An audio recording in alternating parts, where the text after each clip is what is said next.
अब मैं आपको एक वजीफा देता हूं, बड़ा खास वजीफा है, यही तकरीर का साथ जुड़ा हुआ भी है सिलसिला और वजीफा भी आ गया।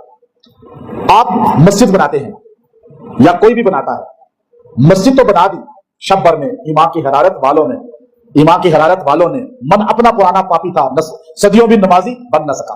असल में मस्जिद बना लेना काफी नहीं है, मस्जिद को आबाद करना यह ऐसा अमल है कि आपकी मस्जिद आबाद हो जाएगी। मदरसा बनाते हैं, आबाद ही नहीं हो रहा, आबाद होगा इस अमल से। स्कूल कॉलेज बनाते हैं, आबाद होगा आपका। कोई भी आप चीज बनाते हैं, नई घर भी बनाते हैं तो घर आबाद होना चाहिए ना।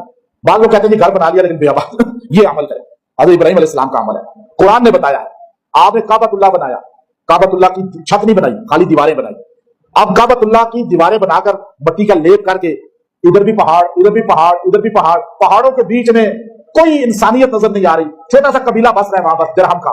आपने अल्लाह के हुजूर हाथ उठा दिए। एक दुआ मांगने वाला है, एक आमीन कहने वाला है। दुआ मांगने वाला भी नबियों का बाप और मुकद्दस अल्लाह का खलील है, और आमीन कहने वाला भी ज़बीउल्लाह इस्माइल है, और बैठे हुए काबे के अंदर। अब आप सोचिए, पहले तो बता दिया कि हर लम्हे इंसान को मांगना किससे चाहिए, सारे बोले किससे। ये यकीन पक्का कर लें, अल्लाह के अलावा सुनने वाला नबी भी मांगते हैं तो किससे, तो नबियों से बड़ा कौन हो सकता है। जब नबी अल्लाह से मांगते हैं तो हम किससे मांगेंगे।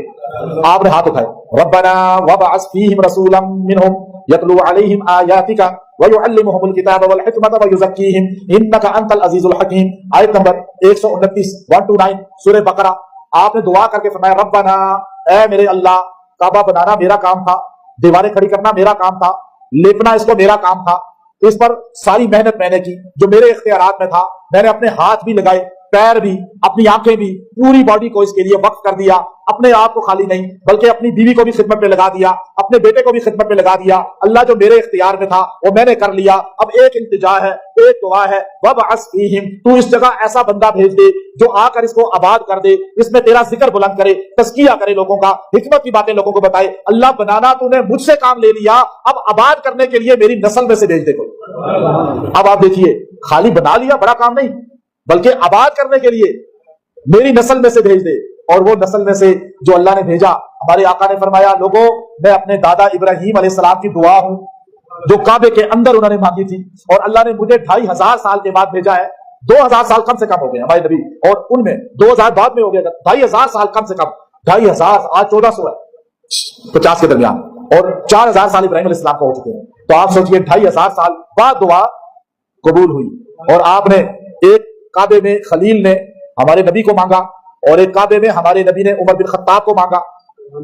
हज़रत खलील को पता था काबा आबाद होगा तो मेरी नस्ल में जो मोहम्मद अरबी आएंगे वही आबाद कर सकते हैं।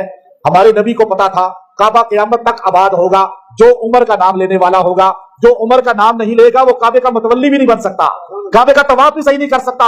आज जाकर देखिए, जो काबे के सरजमीन पर आपको 1400 साल से नजर आएगा, दिखाई देगा, वो उमर का गुलाम होगा, वो उमर ही वाला होगा। जिसके कल्ब में उमर नहीं होगा वो काबे में नजर, नमाज में भी नहीं आएगा, मुसल्ले में भी नहीं आएगा, उसके मेहराब में भी नहीं आएगा, उसके मिंबर में भी नहीं आएगा, उसके दरवाजे पे भी नहीं आएगा, उसके अंदर भी नजर नहीं आएगा, उसके बाहर भी नजर उमर वाला ही वहां